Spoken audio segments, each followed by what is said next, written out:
Hello, hello. I'm back here in my office. It's been a while.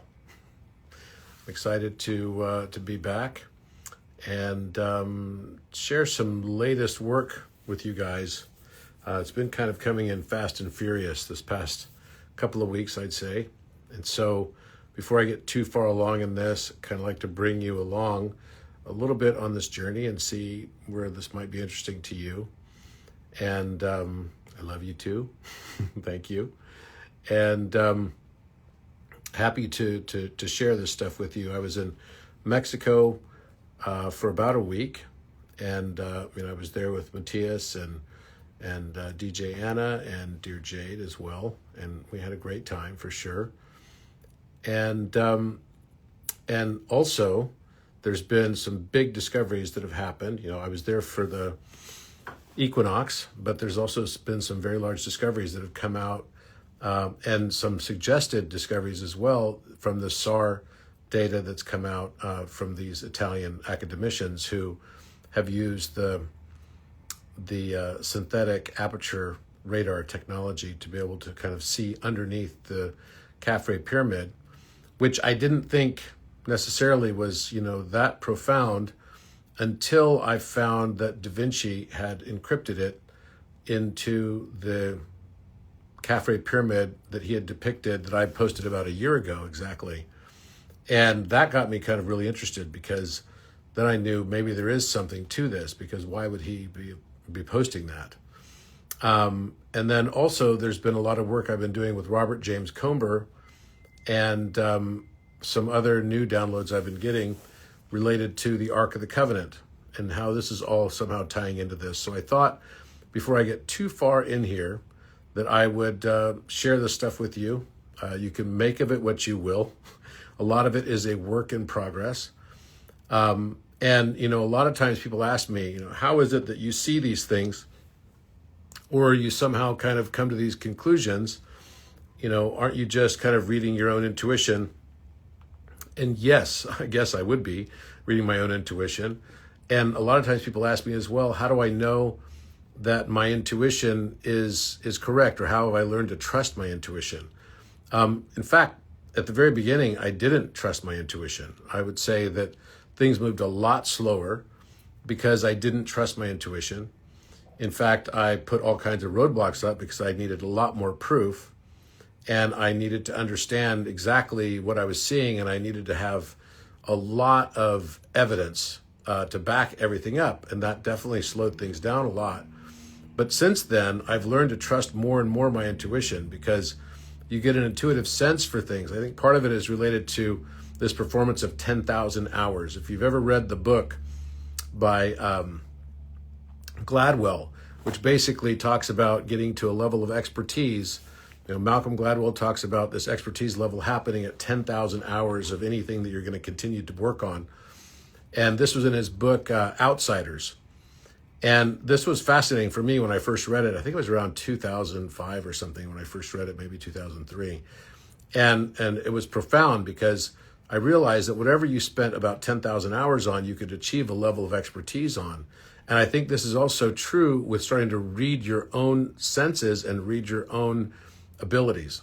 And that has been a profound thing for me as I've gotten to that kind of 10,000 hour thing with some of my extrasensory perceptions and my ability for pattern recognition. It's definitely moved things a lot faster. And yes, I have remote viewed. I've been able to experience in Dendera Temple. I've in fact even gone through time and been seen on the other side in time, which is a bizarre thing. And actually, it was all captured on film, and we thought maybe we'd put it in this season of Codex somewhere. I couldn't find the right place to put it in. And but I wanted to share all this stuff with you because there are some profound changes happening in the world right now. I think we all know this. We're all starting to feel it. If you're following me, it's very likely that you're feeling something similar to this as well. You're probably sensing some of your new sensory perceptions coming in online. And I'm not reading anything. I read a question on here, but anyway, you're probably sensing that you're getting a lot of these types of abilities that you don't necessarily know or understand. So I want to take a moment to kind of help you interpolate some of these things. Hopefully, I can't really say to you what your experience would be. Your experience is your own experience. My experience is my own experience. And I cannot say that what I experienced will be the same experience that you will have, or that you will see the same things that I see. Someone just asked the question, how old am I? I'm 55. And but I think it is helpful sometimes to be able to hear from other people what they experienced and what they went through. And I'm not again saying that you're going to see it and experience the same stuff as me at all. In fact, your journey is your journey, and that's the way it needs to be. And we have a 300-year-old on here. That's great. Nice to meet you. So I'm going to go ahead and give the camera to my assistant here. Let's see. I think we'll have to turn the thing around. There we go. Okay. So, hi. So basically, what's been going on? Well, interesting stuff happening on Giza Plateau in particular. It started in December, where I had this hunch that there were going to be 2 new pyramids, and I felt like I should be looking at these maps, and so I looked up the Pocock map from 1743, and I looked up the Norden maps from 1755 that all showed, both of those maps showed 5 pyramids in the Pocock map and 4 pyramids in the Norden map. And then even the position from a satellite view, an aerial view, which, yes, that was possible to do aerial types of illustrations at that time. Leonardo da Vinci did several of major cities as well around that time. And also I looked at the maps of 1457 by Fra Mauro, who also did an aerial type map of the known world at that time, and it depicted 5 pyramids on Giza Plateau. So I've always been kind of interested to know where these 2 other pyramids might be. I looked at satellite photography. I ended up going to Egypt, and on December, I think it was December 15th, around that time, I ended up going to Giza. I met with the management on the Giza Plateau. I shared with them the maps. I shared with them also the satellite photography. They were aware of at least one of the maps that I was showing them. They weren't necessarily aware prior to this of the Fra Mauro map, the one that's in the Galileo Museum in Florence, Italy. And they were also not really aware of the Pocock map, but they definitely had heard of the Norden map. And in fact, they had a good explanation for what they thought might be the 4th pyramid, although it didn't fit the aerial view and the location of the 4th pyramid that was depicted in the illustration. They thought that it was the Queen's Pyramid, which is shaped like a pyramid, and it's off to the side of Menkaure Pyramid, so it's one of the satellites, and so they thought maybe that's what it is. But when you look at the aerial view, you know that cannot be what it is, because it's very, very far away of what he depicted as the 4th main pyramid. Now, the main pyramid drawings and illustrations are not illustrating the small satellite pyramids as being, fundamental to Giza. And so maybe this is why people got confused a little bit. But they luckily granted me the right to go and have a look around, and so I did. And it was fascinating because, yes, sure enough, right on the same spots that the maps had depicted, I found what I believe to be 2 pyramids under the sand.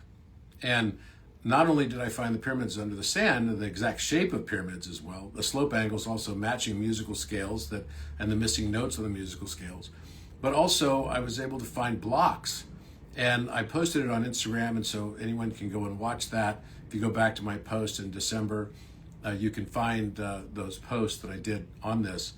And so I presented it to the Ministry of Antiquity, and they're definitely very, very interested in this and would like to proceed with some sort of an effort on this and formalized request process as well. And I believe that they will go forward with that. But the reason I wanted to talk to you today is that since that time, a lot of other stuff has come through. And, obviously this latest, assertion by Biondi and Malanga and Armando May in a paper that has not yet been published, and so it's not yet proven, and even after it's published, it probably won't be proven. It can't be proven until someone actually excavates. It's the same thing with, my belief that there are pyramids, that these 2 map makers have basically shown us where there were extra pyramids on Giza Plateau that would be main pyramids, but we can't know this for certain until excavation work is done. If you walk away from the pyramids, they literally look like pyramids buried under sand, where the sand is shaped like pyramids. So it's kind of obvious when you get to that point, although it probably wasn't obvious to people before. It's kind of like the Alpha Omega on the rim of the sarcophagus. That's been there for, I believe, a very, very long time. And I don't agree with what some have said related to the Knights Templar. The Knights Templar, I do believe Knights Templar were probably around much longer than we think. The Templar Knights actually means, Templar is the word for time.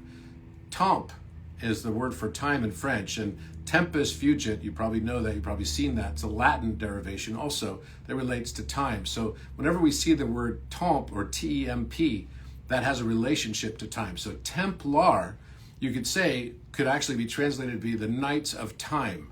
The temples are time-space portal locations.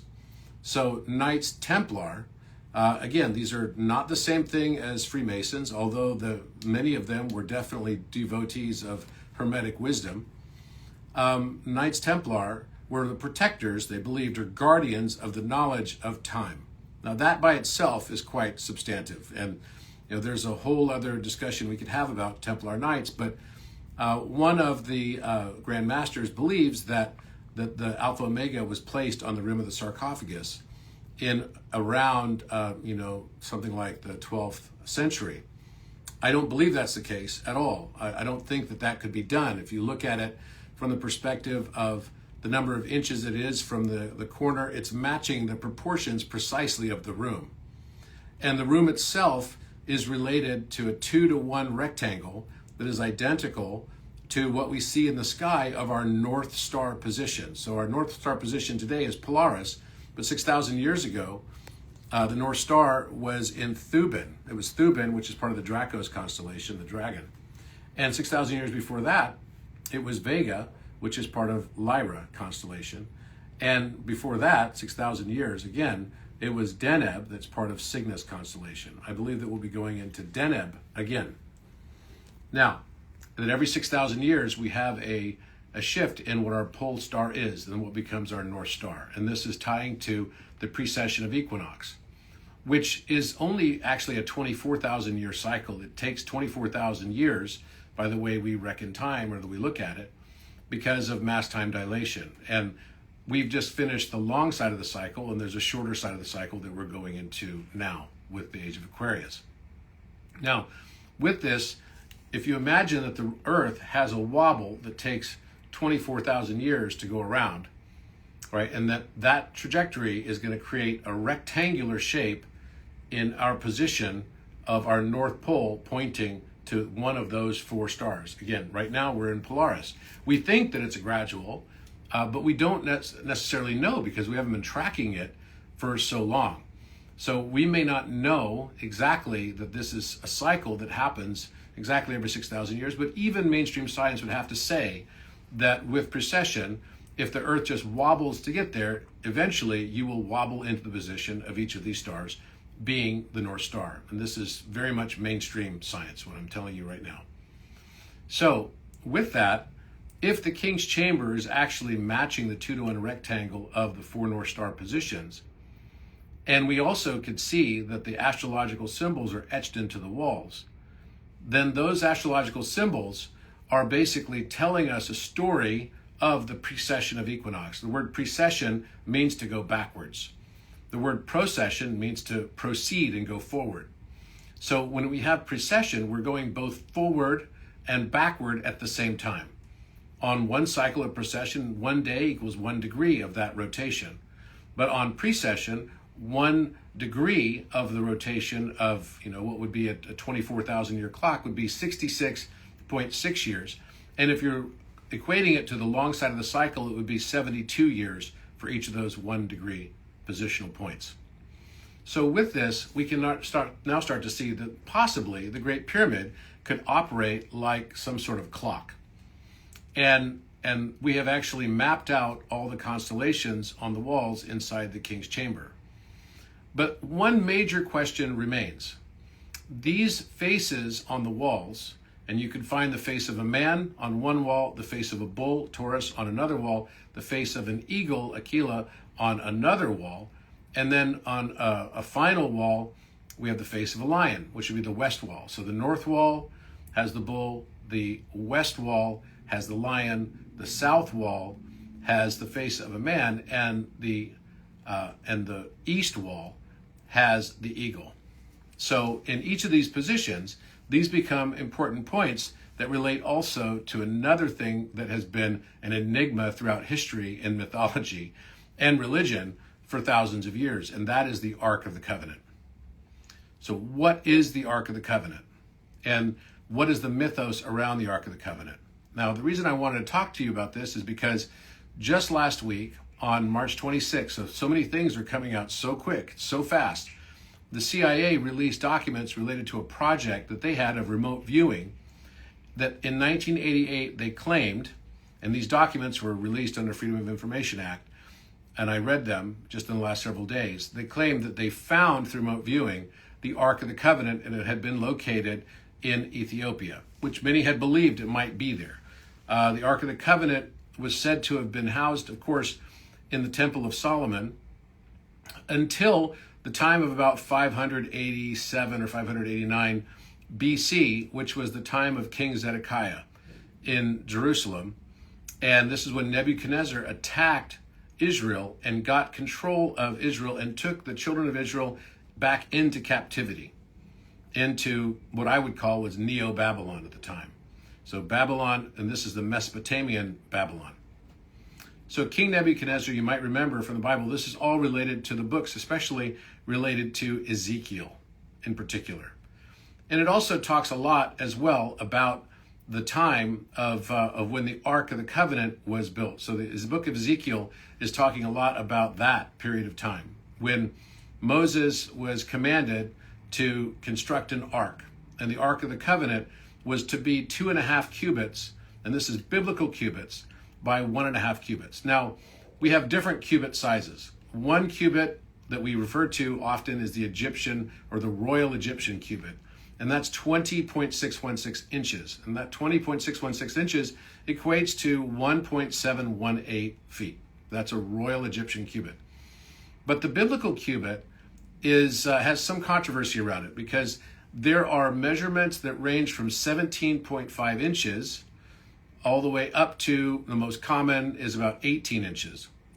But if we used a 17.5 inch biblical cubit, then you can imagine that one axis of the box of the Ark of the Covenant is going to be about 26 to 27 inches. The other is going to be about 44 inches and something in that zone, 43 to 44 inches. So now you've got this 43, 44 inch by 26, 27 inch box. There are poles that will basically extend on the bottom of it as well. And this proportionality becomes something that is mentioned in the Bible in the Ezekiel account many times. The box itself is supposed to be made of acacia wood. The acacia wood is important because this is a wood that was the burning bush itself. So when Moses was in Mount Sinai and he was visited by God, it was the God that said his name was I am that I am. In that context, it was a burning bush, and the burning bush was acacia. Now, acacia is full of DMT, and you can actually hold ceremony like ayahuasca using acacia, and it's a very psychedelic kind of experience. So Moses with the burning bush was definitely probably having a psychedelic experience when he was experiencing this, divine visitation. In addition to this, the box was supposed to be covered in gold. So it's been gold plating around the wooden box itself. And inside the box is supposed to be the broken 10 commandments. Now, again, there's more to this story because the original aspect of this, when Moses came down, remember the first 5 books of the Bible are written by Moses. And this is basically what we call the Pentateuch. And this 5 books of the Bible would be Genesis, Leviticus, Numbers, Deuteronomy. These are these books that basically build out the first 5 books of the Bible. And this becomes almost like an enunciation and an articulation of all the rules of what ancient Judaism basically represented. So the rules about what you do on the Sabbath are all basically in there. And the God depicted in that time was very much, I'm a jealous God, and you should have no other idolatry in front of me. It was very much opposite in many ways. It was a vindictive God in some ways. Also, it was an enemy. What do you do to your enemies? You kill your enemies. Whereas when Jesus Christ came, his story was very different. The gospel meant good news, and his story was one of love your neighbor. When your enemy slaps you, turn the other cheek. These types of concepts and forgiveness are very profound and very different from what we find in the Old Testament version of the Bible. But there are many accounts that talk about how Moses had an original different group of commandments than what was given, because the children of Israel weren't ready for what was originally given. And I don't know if this is true or not. I've just heard this many times. And so the broken commandments that were broken on the mount that day when Moses came down, you might have seen the movies depicting this or read it in the Bible itself in the King James Version, where he comes down from the mountain, and after he's been there, with God, he comes down to be very disappointed and find all the people celebrating the golden calf. Now, what would the golden calf have represented? Well, you have to look back in time at the aeons of time, and each aeon is approximately 2,000 to 2,160 years. We've been in a long cycle, so it's 2,160 years. And we just finished the age of the age of Pisces, so I call it the Piscaeon. And we're now going into the Aquarion, which is the age of Aquarius. And each of these are represented by different aeons, each aeon being 2,160 years. Before the Piscaeon was, of course, the age of Aries. And before Aries would be Taurus, because this is going backwards, right? So everything is basically going in a backward sense when we go backwards in time, right? So you would normally expect that, it would go if the age of Taurus was about 4,000 BC, then the age of Taurus would then, if you were looking at the constellations like we do with precession of equinox, then after Taurus would have been Gemini, but it's not, right? After Taurus is Aries because it goes backwards. And then after Aries is again backwards still, and then you're going to get to Pisces. And then after Pisces, you get Aquarius. You see what I mean? So during this time frame, we can see how all the symbologies of this time period were also matching what was the era or the aeon that we were in. So during the time of Jesus said, I shall make you fishermen of men. So the fish became a symbol of Jesus. And then another symbol is the opposite sign. So the opposite sign of Pisces is Virgo. This is why in the collective consciousness, in the shadow of the collective consciousness, we had this symbology of virgins, and also the vilification of sexuality and women and everything else that came along with that for the last 2,000 or so years. So we had this paragon of virtue in the Virgin Mary. So we honor the Virgin. But then prior to that, during the time of Isaiah, where he was predicting the coming of the Lamb of God, right? The Lamb of God. So the Lamb of God was to be representing the blood of the Lamb as the Passover when Moses was there. So one of the things Moses was actually upset about was that people had still been worshiping the golden calf and the age of Taurus was over. And he's saying, no. The answer now is the blood of the Lamb, just like Isaiah said after him. And so what do we also have during that time period? This is the age of Aries. So of course the ram symbology was very important during the time. But additionally, there was all kinds of conquering going on. This is the age of the Roman Empire, the Etruscans, the Greeks. There was all kinds of wars, the Hellenistic wars, the Persians. There was a lot of conquering going on. And also it was an age when governance kind of came about. So we had the Greek city-states, Athens as a city-state, forming a senate and starting to really get deep into the concept of what would be the forms of governance that could help manage and organize this Leviathan of being able to conquer and subjugate in a way. And you needed organization. If you're going to conquer, you needed to have pretty good governance systems in place and be organized. So this was all tied to the shadow consciousness of Aries, and the shadow consciousness of Aries would be the opposite sign of Aries, and the opposite sign of Aries is Libra, the balance. And so when you've got the balance of justice and mercy, you've got all these concepts of governance really coming out and coming through society in a major way, and became major points of cultural reformation. And then before that, it would have been the Age of Taurus, where the Age of Taurus was an age of learning. So you could think about Egyptians, you could think about Akkadians. You could also think about its opposite sign, the Scorpio.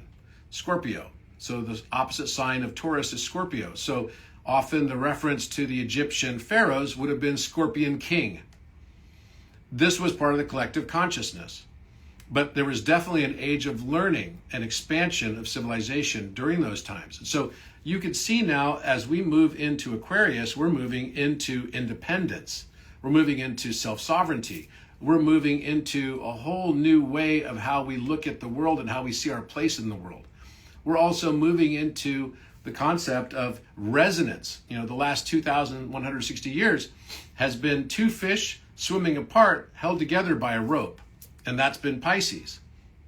So now, as we go into the Age of Aquarius, instead of dissonance, like spirituality being separated out in this dualistic context from science, for example, we start to realize the resonance of the two. So instead of having two fish swimming opposite directions, we have two waves that look like water that are in resonance one with another. And that's what Aquarius is. But additionally, the shadow consciousness now will be related to Leo. So that means we're going to be kind of putting more focus on gold again. Precious metals and things like that are going to be up, because these are all symbologies of this desire that we have at a collective conscious level for those things that are associated with the Leo or the lion itself. And now we're going into what would be more towards a golden age again. You know, you could say that maybe we're going into a Treta Yuga that becomes a Satya Yuga. Satya is the word for truth. So the word Sadguru just means truth guru, and guru just means light emerging from darkness. It's in this balance. Sat means truth. So when we think about that, as we get towards golden age, we understand actually the truth of who we are, our place in the universe, why we're here, the purpose of it all. Right? Why we have this backdrop of the Zodiac in the first place. And as time goes on, we get more technology. Technology is another big aspect of moving into the Age of Aquarius. And this is why we're seeing now humanity making things like AI. And I'll just say one quick thing about that. I'm not a big believer in, this idea of artificial intelligence, because I believe intelligence is just intelligence. And that all of it, this entire universe experience is divine. Will there be negative aspects to technology? Without a doubt. Every new technology that comes about will always have, no matter what someone tells you, both negative consequence as well as positive consequence. And they will be in equal proportion, because every action, this is a fundamental law of physics, must have an equal and opposite reaction.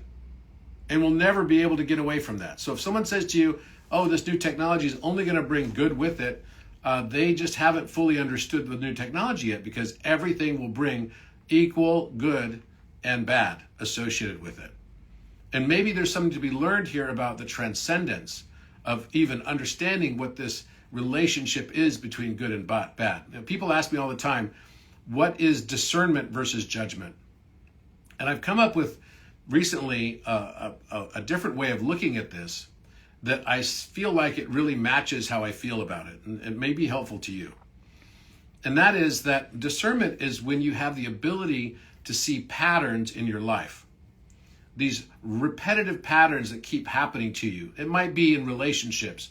It might be in your workplace. It might be in how you approach success and failure. And the patterns that you basically have in your life, if you are not able to perceive those patterns, then you'll just continue to experience the same patterns over and over again. And what's the definition of insanity? But really, it is doing the same things the same way and expecting a different result. If you're actually tapped into your level of discernment, then you can start to realize what are the causal factors behind those patterns that you're experiencing. What are the things that, keep you stuck, in other words? And if you can find a way to, move out of that and transcend it, that might actually be a powerful aspect of realization in your life. And I believe we live in a mental matrix, and this mental matrix is here so that we can experience emotion. A lot of people think, oh, that's so cold and mean, and it's a mental matrix, the Hermetic way of saying that. Well, actually, I think the whole reason for experiencing the matrix is so that we can learn how to love and how to be loved, and learn how to understand all of the different emotional states that we have, because the only thing that's real in this mental matrix is what we actually feel. We are here to feel. The rest of it is kind of like nice window dressing as part of a play. It's a play for us to be able to have all of these feelings and provide information back to the Akashic field so that the one source creator can become more and more and ever more wise, expand itself and understand itself through our eyes of perception, each one of us being entirely unique. So we all serve a purpose. All of us have equal darkness and equal light. And I know that's hard for some people to understand and grasp, but just try to hear what I have to say on this, because this is absolutely what I've found to be the case. Again, this has been my own path, and I'm not trying to get everyone to believe me. I'm not trying to get everybody convinced. If you resonate with this, great. If you don't, then good for you. I don't care. It doesn't matter to me. I share for myself so that I can embed these truths and this wisdom more deeply inside of me, because it's always a teacher who learns the most, because he has to pull together, or she has to pull together her thoughts in a cogent way that can be conveyed to somebody else. And that in and of itself has tremendous value. So where does the Ark of the Covenant come into this? Well, we know that all the astrological symbols that are on the walls all have mythos associated with them. And there are 4 principal myths that are tied to all of these. Of course, the 4 principal myths are going to be tied very much to the 4 North Star positions as well. So the 4 mythos stories that we have within the entire Zodiac itself is related to Hercules and the 12 labors. It started out to be 10 labors, but he ended up having to do 12. There's an interesting story inside there too about the mathematics of base 10 and base 12.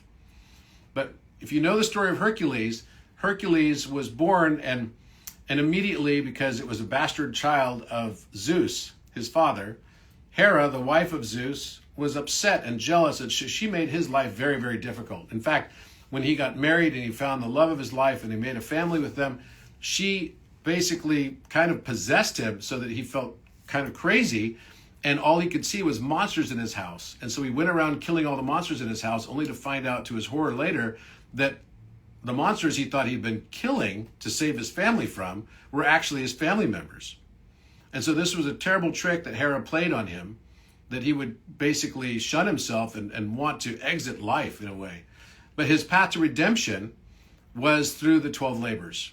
And it's an interesting story. If you haven't studied it, I highly recommend reading it, because these mythologies are actually archetypes of what we experience here in this world.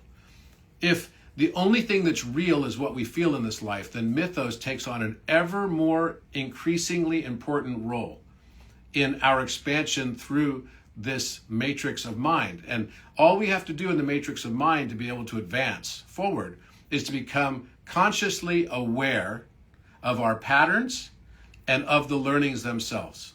I'll repeat that. In a matrix of mind, the good news is all we have to do is become aware, and that leads to a cascade of catalysts and events that then bring about the transformation and transmutation within you. So the next mythology story that comes out of this in the Zodiac, that all of the Zodiac are basically tied to, and the deacon particularly of astrology, is Jason and the Argonauts. So Jason and the Argonauts, if you haven't seen that film, I say go and watch it. There's kind of an old film that's worth watching, with like terrible like special effects and everything, but it's kind of cool anyway. And then also the next stories that match this are the story of Perseus and Andromeda, who was supposed to be killed because of the hubris of her mother, Cassiopeia. So Cassiopeia was supposed to be a very beautiful woman, and her daughter Andromeda was supposed to be even more beautiful. And so she ended up offending the sea Nereids, who were these nymphs of the sea that worked for Poseidon, the god of the sea. And when they were offended, Poseidon said, okay, now you really upset me, so you're going to have to sacrifice your daughter, your beautiful daughter, Andromeda. And the king, Cepheus, and Cassiopeia had to put her on this rock and sacrifice her to this female, interestingly, female goddess that is in the sea. It's this monster called the Kraken. And this Kraken was to come and basically eat Andromeda. Well, Perseus sees her chained, and he feels pity on her, and he also falls in love with her. She's so beautiful. And Perseus, of course, had become famous because he was able to defeat Medusa, and he was able to get the head of Medusa, which could turn anything to stone that she turned her gaze to. So he ends up saving Andromeda. And all of these, Cepheus, Cassiopeia, Andromeda, Perseus, Pegasus, all these different Medusa, all these different aspects of this story showed up as constellations in our sky. And they all end up on the walls of the king's chamber in etchings as well, in 48 total constellations in the northern hemisphere. Now, there's also all kinds of other stories that tie to this that would be, sort of Celtic stories and Druid. There's different aspects of this, and they tell the same stories, just like the Greek pantheon is actually related to the Egyptian pantheon. There were 12 in the Greek pantheon, there were 9 in the Egyptian pantheon, there were 7 in the Mesopotamian or Akkadian pantheon. And so there were goddesses like Inanna in the Mesopotamian pantheon that split into Aphrodite and also the symbologies that we have of Artemis, for example, and the other being Athena. So Athena and Aphrodite are the two symbols that we most associate with Inanna. And Inanna you could see in a lot of Mesopotamian symbology as well. And they had only one god that split into two, to have these two different goddesses. Additionally, you've got different names in the Egyptian pantheon. Thoth becomes Hermes in the Greek pantheon. And then Hermes becomes Mercury in the Roman pantheon. And the Roman and Greek pantheons are largely the same. It's based on the story of Zeus, right? And Zeus is the god of thunder and lightning. But this is also tied to the gods that we would associate with this as Thor. So even our days of the week are tied to this. The reason why we have Thor's Day as Thursday is because that's the day of this god of lightning and thunder. And Thor's Day, when we look at it in the other way to look at it in French would be jeudi, right, would be on Thursday. And this is also related to Jupiter, right? So the association is Jupiter. Now we look at Friday. Friday is Viernes in Spanish, and that's related to Venus, right? Or you could say the goddess Aphrodite, because Aphrodite and Venus are the same thing, the association. So the planets have association directly to these pantheon gods and goddesses as well. Saturn also being Kronos. So Kronos is a god that basically ate all of his children, right? It was basically the Titan who was able to eat up all the other kids, and then they found their way to get out of it. So it's basically relational to time also. Something that eats everything is time. And Saturn is the Chronos, or chronology is where we get the word for, the study of time, or horology. Horus, also the relationship to the Egyptian pantheon. So each of these gods have different associations, and then sometimes they actually syncretize. Syncretize means that they actually come together into one god. So in the Egyptian pantheon, you have Ra, who combines with Horus and becomes Horakti, Ra-Horakti, Ra-Horakti. Now, Ra is also associated with Shiva, because the other name for Shiva is Rudra. It's the same Ra. And that association also comes from the similar mythos. And that's the fourth mythos of the constellations that also has a universality associated with it. And that's the mythos of Orion. So Orion constellation, very prominent in our sky between Gemini and Taurus. We can find it. And it just sits below the plane of the ecliptic. And Ophiuchus, its opposite side, sits slightly above the plane of the ecliptic. And so we don't necessarily count them as part of our zodiac, but we know that they're associated with each other because a lot of the mythos associates with that. You've got Ophiuchus, who sits right on top of, he's a sitting god who holds the snakes right on his lap. And he is sitting right on top of a scorpion. So there's a scorpion right at his feet. But in the mythology, the scorpion stings Orion. And yet it's far, far away. It's 180-degree opposite from Orion, where Scorpio sits in the constellations compared to where Orion is, right between Taurus and Gemini. So basically, all the mythology of this, when Orion is stung by a scorpion, is he ends up getting saved in one of the mythos stories by Ophiuchus, who is also known as Asclepion, who has the rod of Asclepius, or the staff of Hermes. And this wisdom path basically saves him from an ego death, right? Where Orion is to suffer an ego death. He's also killed eventually in one of the myth stories by his girlfriend, Artemis. So Artemis, represented by the deer and the moon, basically shoots him in the head with an arrow. And she's prompted to do that by her brother Apollo. See, all of these stories are the mythos that populate all the constellations that occupy the walls of the king's chamber. And they also occupy the mythos of the stories of how humanity sees itself. So these four mythology stories are really just Orion, Jason the Argonauts, Perseus, and Hercules. All the stories of flawed heroes that have basically gone through time, and all of the stories of their passage of time. Now, in the case of Orion, Orion constellation is also the constellation associated with Shiva and also Shakti. So you could draw the Orion constellation as if it's two triangles that are merging into each other, and that represents the masculine and feminine, divine feminine. Also, the deer head is associated with the Orion constellation in Vedic astrology. So as we start to see this, we realize that these stories of Peruvian Viracocha to Kukulkan in Mesoamerica to Quetzalcoatl, all of these are the same stories about Orion passing through time, going through time and realizing his reincarnations, and this is all related directly to the story of Osiris. Even Shiva is represented by the trident. So the trident is also a depiction in one of the mythologies of Shiva's trident and the belt stars of Orion, the 3 stars of Orion. So all of this is kind of merging together in this mythos that's kind of helping us to realize what we're living in, what this is all about, why we have these different cycles and backdrops, why the play seems to change every 2,160 years. And that's the transition we're going through right now.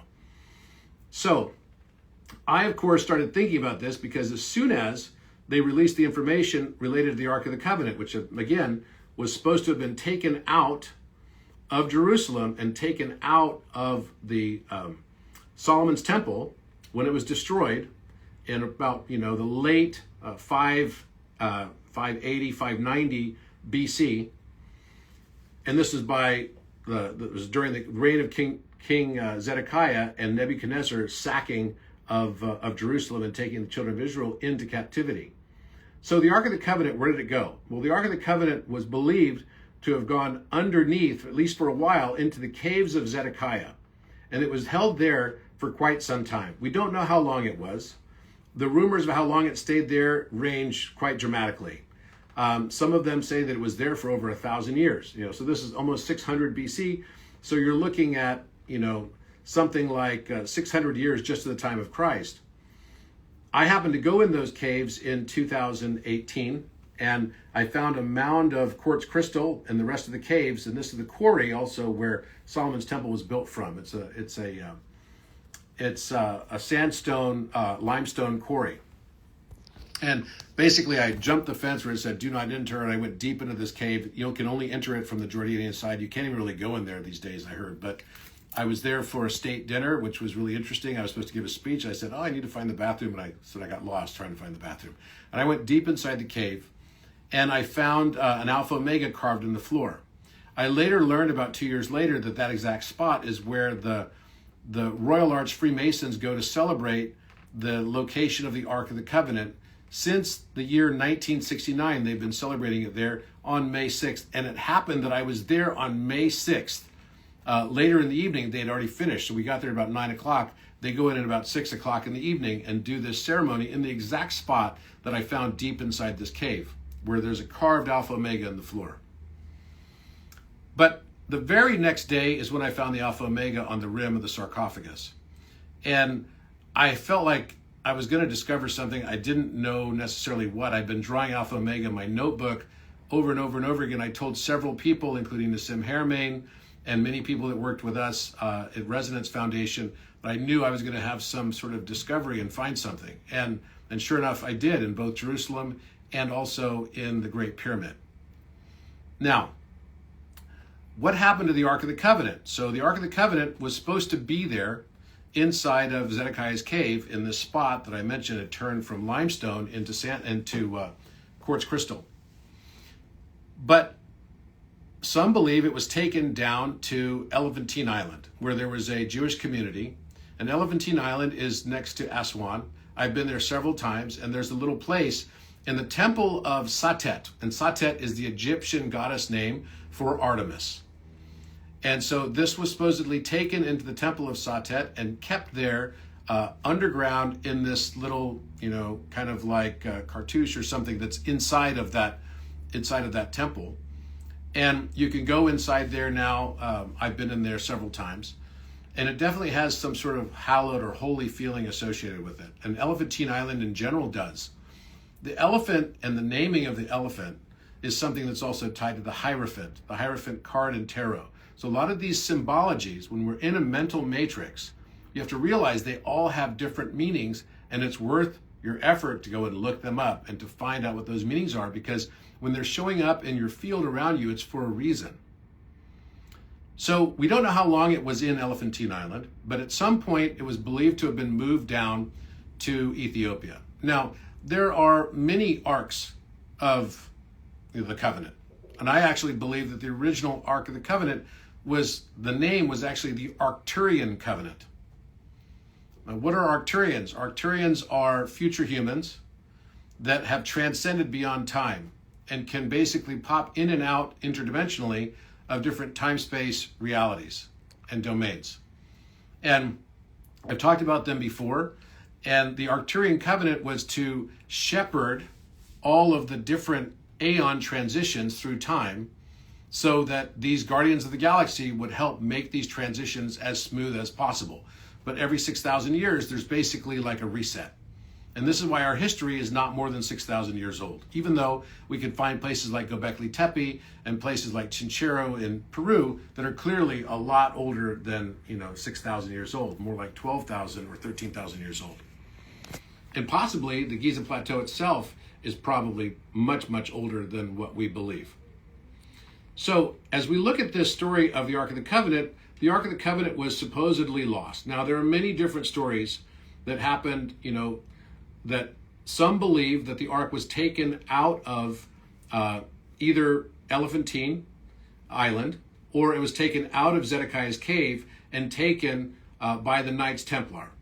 And the Knights Templar took it, and they ended up having it with them in Western Europe until the time of King Philip, who put out the extermination order of the Knights Templar in 1307. Apparently he owed the Knights Templar, which became the controllers of the banking system, and they were very industrious, and so they set up the banking system, and the king didn't want to have to pay off his debts to the Templar Knights, and so he issued an extermination order to eradicate them. And so this is Jacques de Molay and others at that time were basically burned at the stake in the killing and culling of the Knights Templar. But not all the Knights Templar were killed. There were a large contingent of them that were still in Portugal and that had escaped also from France. And it's believed that many of them ended up going to Scotland.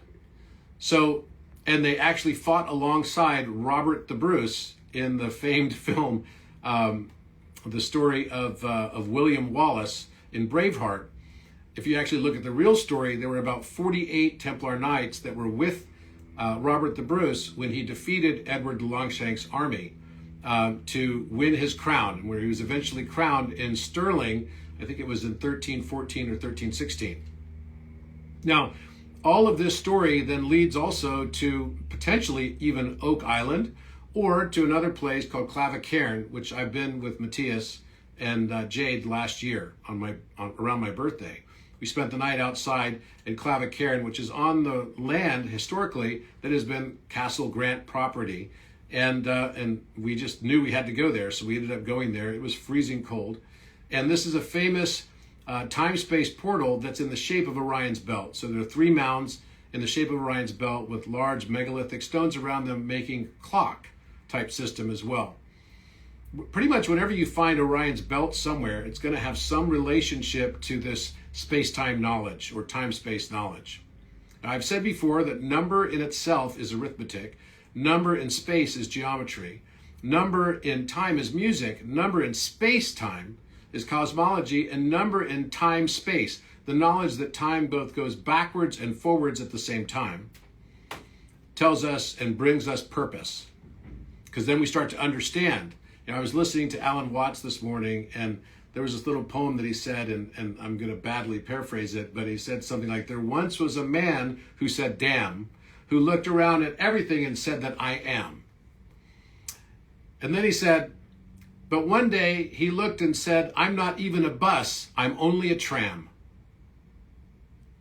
And I thought that was quite funny, because what he was trying to illustrate was the point that we think we have a lot of free will, but actually every detail is planned in advance. We're acting out a play. Now, who's the writer of the play? Well, you are. You're the writer of your play, and you're the creator of it. And what we call destiny is the free will of the higher self.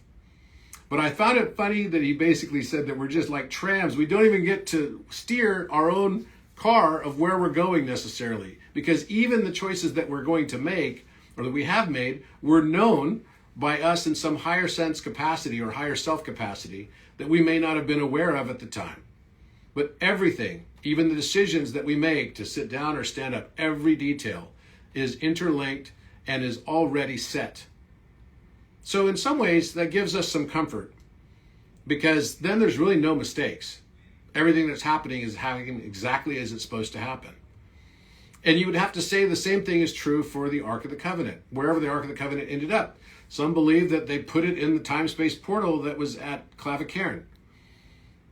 Others believe that it was taken to Oak Island and somehow, booby-trapped in that island. And now that's the subject of a television show that's gone on for probably way too many seasons now, with very little findings. And then, others believe that the Ark of the Covenant could be in any one of 12 different locations, because there are up to 12 different Arks of the Covenant. But there was only one inside the Great Pyramid. And the one that was inside the Great Pyramid matched the faces on the cherubs, the 2 angels that were on top that were supposed to represent the seraphim or cherubim. These angels had the faces of a man, an ox, a lion, and an eagle. So, is it possible though, and I started thinking this, that there might be more to the mythos related to the Ark of the Covenant, that this ark was supposed to be something that could take the children of Israel into battle and that they could always win over their opponents. And this was, also how Moses was supposedly able to escape and cross the Red Sea and parted the Red Sea and was able to get across the Red Sea and escape from Pharaoh, Ramses. And so, basically, and just recently there were chariots and everything found at the bottom of the Red Sea when there was a drought, and that showed up in the news just, I'd say about a year or so ago, which was kind of interesting, because they thought, oh, this might be evidence that that actually did happen. Well, the Ark of the Covenant was possibly, I believe, housed inside the Great Pyramid, matching the Zodiac. The 12 tribes of Israel and the tabernacle were matching all of the 12 Zodiac signs. So the signs of all of the 12 tribes of Israel are exactly the signs of each of the Zodiac signs. So Judah, the tribe of Judah, is Leo. The tribe of Dan is the eagle, right, which is actually Scorpio. The tribe of Naphtali is Aquarius, right? It's the symbol of the man. And each of the standard bearers, the flags of the encampment of Israel, and the bull was represented by Joseph and by Ephraim and Manasseh, his two sons that were given the blessing as well. So this is the symbology that even if you look at it as well, it's kind of funny because even the numbers in the encampment of Israel are tied to significant numbers. The number associated with time, and of course the number associated with the speed of light, and the sun is 864,000 miles diameter across, approximately. And you've got 86,400 seconds in one day. Well, if we add a 1 to the front of that, it's a very close approximation for the speed of light, 186,400.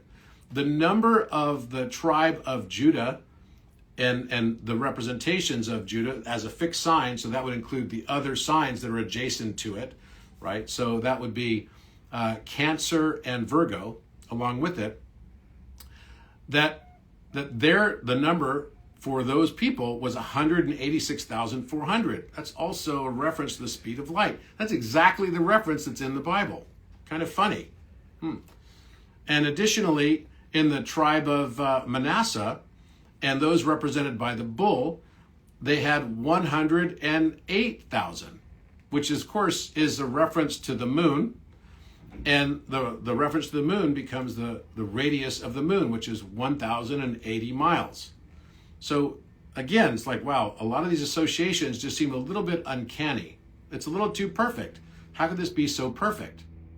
Just like in talking about the New Jerusalem, somehow whoever wrote about the New Jerusalem shows up as, saying that the perimeter of the New Jerusalem is 31,680 miles. Well, actually that would be 7,920 times 4, and 7,920 is exactly the diameter, approximately, of Earth, as it is today. It's kind of astounding that they figured that one out. So you would say the perimeter then of a square that had the same one side length as Earth would be 31,680. So somehow this is all related. It's all related. And I started thinking that maybe there's some relationship as above, so below. And working with Robert Comber, who's an expert astrologist and who wrote the book recently called The Lost Octave, and has contained a lot of my work related to Egypt and Egyptology in that book as well. I started realizing, well, maybe there might actually be a constellation that associates with this mythos. And that this constellation might have something to do with resurrection, just as the sarcophagus in the king's chamber actually has a relationship to resurrection. So what I'm going to take you through is what I found.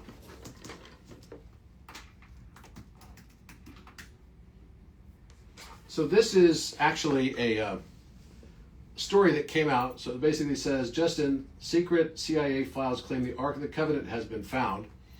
And it's funny because Donald Trump himself apparently in 2019 was the recipient of a perfect replica of the Ark of the Covenant that was built exactly to the proportions and that which was outlined in the Bible.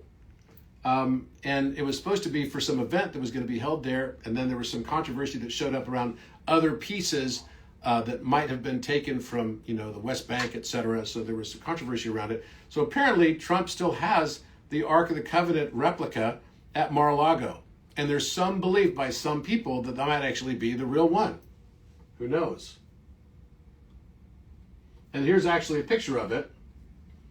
And this is matching the proportions. Basically it's the 1.5 biblical cubits of 17.5 inches by, for 1 cubit. And then you've got the other axis is going to be 2.5 biblical cubits, so it's about 27 inches by, we call it 44 inches in that zone. And that looks about to be right based on the proportions of this man. But I started looking for, is there a possibility that there might actually be a constellation that associates with this mythos? Just as we have so many other constellation references. And is there anything that might be similar to this? And so what I found was that there is something called the furnace, which is a furnace that is meant to heat up the masculine side of gold and the feminine side of silver to combine the two together to create electrum. Electrum is actually the alloy between gold and silver in alchemy. There's a problem with the mic. Problem with the mic? Can you hear me now? Just say yes. It says thank you. Okay. All right. So electrum. They heard electrum. There you go. So, sorry about that. I heard that somebody was not hearing us. So, okay. So there is a constellation that is underneath. It's not in the northern hemisphere, but it does show up in the northern hemisphere from time to time. And this constellation is called Fornax. Fornax is like a furnace. And it's basically, enough heat to bring together and create the electrum. The combination, or this alloy, that is actually like white gold in alchemy. So the proportions of this, and this is a perspective view of it because it's actually in perspective, and the proportions are 2.5 by 1.5 on these two sides right here, which was really interesting to me.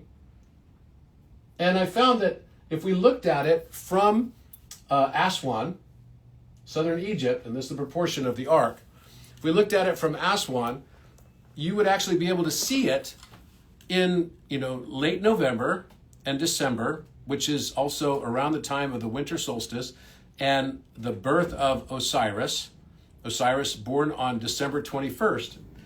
Interesting, my dad's birthday is also the same day.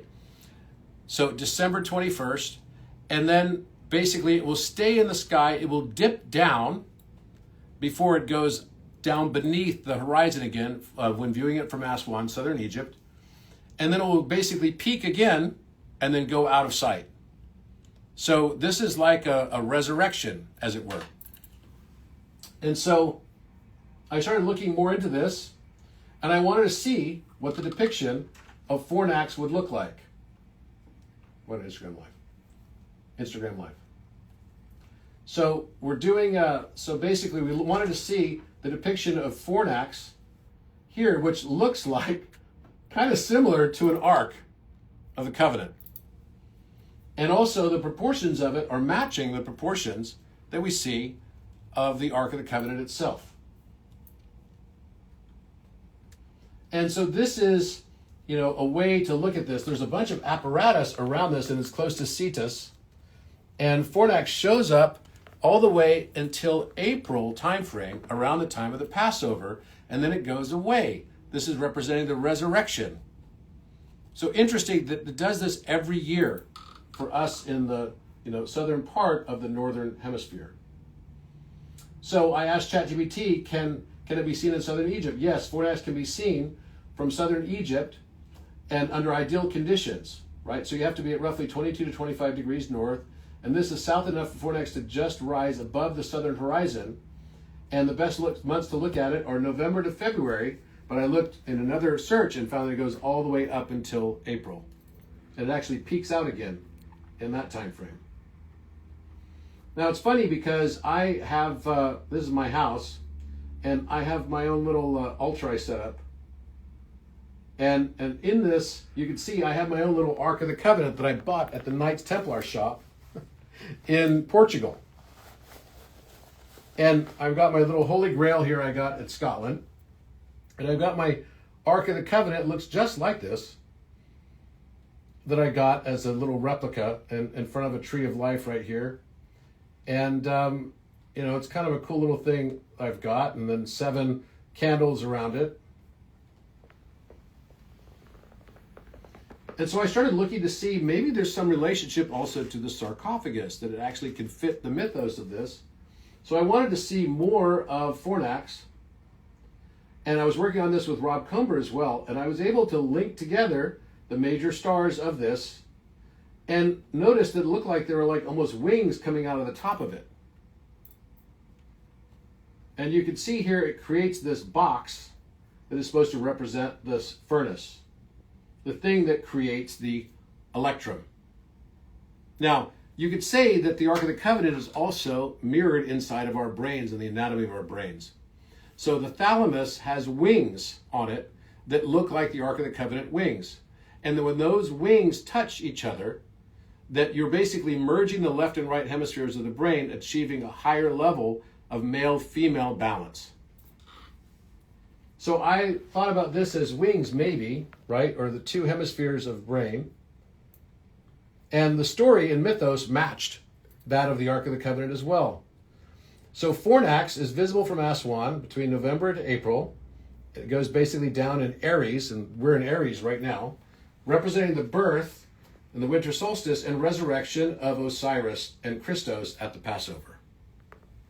Now, this is a story that shows up over and over and over again. It's not just the story of this resurrection, the 12 apostles and disciples and everything.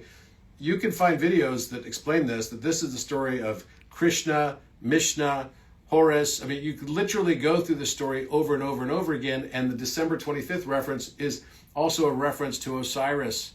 That's the old winter solstice date. So basically, not only that, but I was able to even find that you could even match it to the sarcophagus itself. And this chip out that's in here that's kind of enigmatic in and of itself, and you can see it here as gamma squared, as this star right here. But what of these two wings? Is it wings, or might it be something else? And it reminded me of a drawing that I drew about 4 years ago in 2021, where I had drawn a sarcophagus with Alpha Chi Omega on it with the chip out in it as well. I called it the Alchemical bath. I knew that the sarcophagus was a sound bath. It's never had a mummy inside of it. It's a sound bath. The Ark of the Covenant could definitely have fit inside of it using the biblical cubit, so much to the chagrin of my good friend Larry Paul, who says that's not right, but he's using the wrong cubit size. The biblical cubit was not the same as the Royal Egyptian cubit. And you can find references to that as well. So there's a tree that I basically drew coming out of this. Now, in the story of Osiris, when Osiris is killed by his brother Set and cut into 14 parts, the body is placed in this casket, and he tricks him. It's kind of a funny story. He builds this beautiful casket and says, whoever can fit in this can have this, as if this is like some great prize.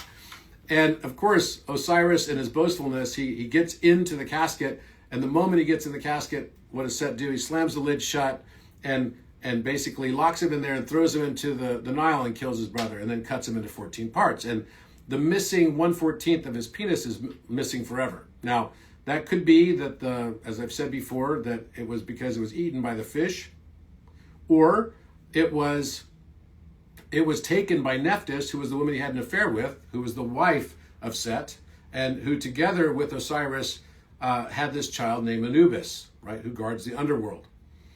So basically, Isis wants to allow the reincarnation of her husband, Osiris, and so she finds the 13 out of 14 parts and puts them all back together again, missing the 1/14, and says, you know what, I'm going to give him an upgrade. Instead, we're going to use a crystal or quartz crystal, silicon dioxide, penis, and from that, we'll make love and we'll give birth to a new child that will be the reincarnation of Osiris. And this will begin the cycle of time. So the child's name is Horus, which means horology, the study of time. And this is the beginning of time. And this is the story of Osiris going through the cycle of reincarnation until he can learn to transcend the world of duality, and not try to escape the world and not try to conquer it, but learn to fall in love with it just as it is. And until that moment in time, he'll never be able to escape this matrix world of duality. He can only transcend it by learning to fall in love with it. So this is the resurrection and representation of Osiris, and it only happens when there's a merger of Sol, the sun, and Luna, the moon. That together they form this new tree of life. Now, I find it interesting that just yesterday I posted on the tree of life being encrypted inside of Leonardo da Vinci's work of Khafre Pyramid and the proportions of Khafre Pyramid, where he mentions 3/4. He says that he had been Egyptianized, and this was in folio 134 of Codex Atlanticus. So this is about learning to merge the heart and mind together into one. So that means that there's a metaphorical aspect of it, there's an astronomical aspect of it, there's an as above, so below aspect of it, right? That the tree of life is going deep. As we go higher and higher in our consciousness, we have to go deeper and deeper into our darkness as well. That one must have an equal opposite reaction to the other, and that cannot be excluded. So again, here's the same symbology of the tree coming out of the sarcophagus, which is matching the story. This is the channeling that I had. All my artwork is channeled artwork. So the story of Osiris when his body is stopped at Byblos, which means like library, the king of that area, Byblos, allowed Isis to take the casket and everything, but a tree had grown out of it. And so a lot of the symbology you'll see of the pictures of Osiris will be a casket with a tree growing out of it. And this is Cetus, which is supposed to be kind of like a large fish, kraken, that was supposed to kill Andromeda, right? That's what this is. And then you've got Lyra right here, which is also usually depicted as a bird that has like a harp inside of it. Here's another depiction of Cetus. And here's Fornax. Fornax, that I believe is actually the association we have with the alchemical union. Because you have to heat gold to a very high temperature. Gold's melting point is, it's like about 1,900 and, gosh, how much is it? 1,934 degrees or something. And the heating point of silver, the melting point of silver is 1,764. Oh, I remember gold. Gold is exactly the tetrahedral point in a sphere. When a tetrahedron basically is nested within a sphere, each nesting point will be at 19.47 degrees. So the melting point of gold is 1,947 degrees exactly. So it's matching that exact point in the tetrahedron of a sphere at its nesting point. This is why you can find like Teotihuacan and places that are sacred sites around the world right at 19.47 degrees on the Earth. The gold melting point is 1,947 degrees, and the silver melting point is 1,764 degrees.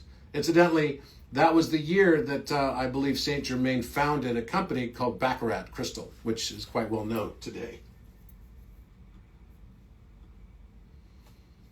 So in the Osiris myth story, after he's killed by Set, his coffin is washed up to shore and a tree is found to grow out of the coffin. Is this correct? Yes, you're absolutely right. That is the powerful and symbolic part of the Osiris myth. Here's how it goes according to the Egyptian narrative as told by Plutarch. Set, Osiris' brother, tricks him into lying in this beautifully crafted coffin. Once Osiris is inside, Set slams the lid shut, seals it with molten lead, and throws it into the Nile. With molten lead. So lead has to turn to gold, right, through the alchemical process. And silver is representation of the divine feminine and the masculine and the moon, and the sun is represented by the gold. So these two different melting points have to be reached. The coffin floats down the river and eventually reaches the sea, washing ashore at Byblos in modern-day Lebanon. There the coffin becomes embedded in the trunk of a tamarisk tree. Some say acacia or sycamore, both symbolic trees. The sycamore tree relates to the Virgin Mary. You can find that. There's a famous sycamore that she was supposed to have been sitting in front of in Heliopolis with her child, Jesus. And that shows up in the painting by Leonardo da Vinci that is called the, what's it called? Adoration of the Magi. The Adoration of the Magi. The king of Byblos admires the tree's beauty and has it cut down and made into a pillar for his palace. Later, Isis, in her search for Osiris, discovers the tree, recognizes the presence of his body, and retrieves it with the king's permission. The tree growing out of the coffin is deeply symbolic of Osiris equals life, death, and rebirth. The tree becomes a world axis, uniting earth and heaven, a kind of cosmic resurrection vessel. The episode foreshadows the resurrection of Osiris and his transformation into the Lord of the afterlife. This part of the myth also links Osiris to vegetation and renewal, much like the annual cycle of the Nile and crops, fitting his role as god of fertility, death, and rebirth. So here's one of the depictions of, the coffin of Osiris having a tree grow out of it. And I hadn't really known or studied any of that stuff when I channeled this in 2021. Now, interestingly, at a place called Abydos in 2021, later that year in October, we made a discovery. We were on a tour, and you can see on my t-shirt here, my t-shirt has Alpha, Chi, the cross, and Omega. This is the upside down lowercase version of Omega, which looks like a W, because that's also matching the symbology of Aries constellation. Aries constellation looks exactly like that, except it's inverted. This is upside down, right? And that makes the Omega. And then you can see here, the Will Wire, who made this t-shirt, made it actually with a tree coming out of it. That was not intentional. That was actually supposed to be a heart, but it looks like a tree. And just right at that moment is when we discovered an Alpha, Chi, Omega right on the wall.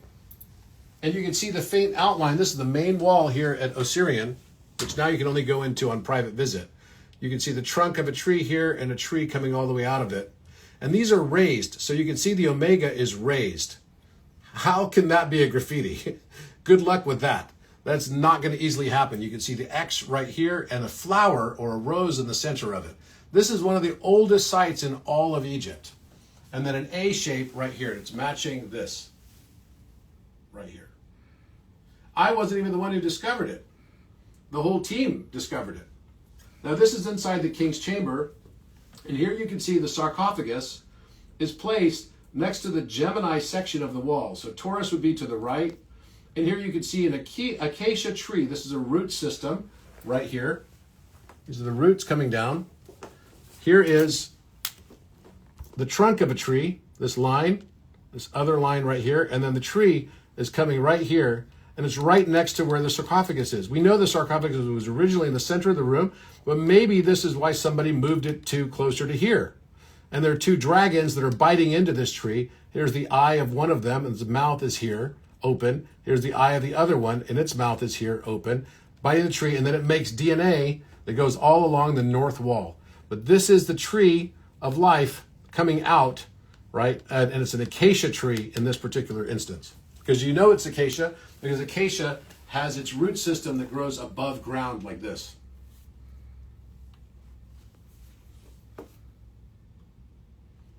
And here's the same picture.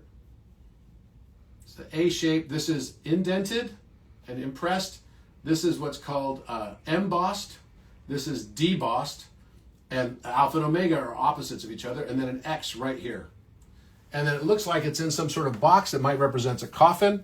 And then a tree. And here's the trunk of the tree going out like this. Large branch of the tree right down the center here. Now we found flower of life there everywhere. Not just the 9 that everybody knows about, but we found flower of life over every single pillar on the wall. And of course, this was the t-shirt I was wearing. How funny. So here's the Ark of the Covenant. This is my little model thing. Here's the stars of Fornax. And here's the King's Chamber sarcophagus. So as we look at this, then we have to say, all right, what does this all mean?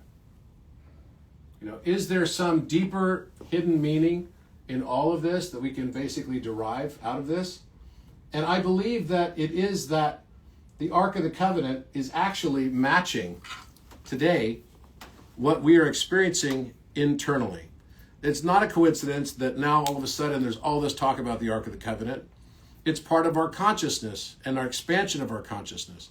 As we awaken and we start to merge these energies of masculine and feminine, we start to bring them together in new ways so that we are finding that more and more divine balance of masculine and feminine within ourselves. And that there will be, within every one of us, both masculine and feminine energetics that are at play. Some of us have more masculine, some of us have more feminine. We're going to find the balance. You could say if you're a man, you probably have 60% masculine and 40% feminine, at least. And some have more feminine and some have more masculine. And finding that balance is what becomes divine. If you're a woman, then maybe you've got 60% 60% feminine and 40% masculine. Who knows exactly what the mix is going to be that creates the electrum? The electrum is the white gold that creates this white activation of the crown chakra, as well as the rainbow body and the full activation of the 24-strand DNA. This is the stage that I believe we're at right now. And this is why all of a sudden the Ark of the Covenant is showing up in our awareness. Finding the Ark of the Covenant in the constellations, and I believe that this actually is that, is actually tantamount to us being able to realize it within ourselves, because in a mental matrix, everything simply gets triggered by our conscious awareness. And with that, I'm going to go ahead and wrap up. And I want to thank you guys for taking the time to listen to me today. The Ark of the Covenant is within. It's just a representation of what's inside of your own brain and in your own consciousness, and that you can use to get that higher level of divine balance within as you balance your masculine and feminine energetics. Thank you very much, and have a wonderful day.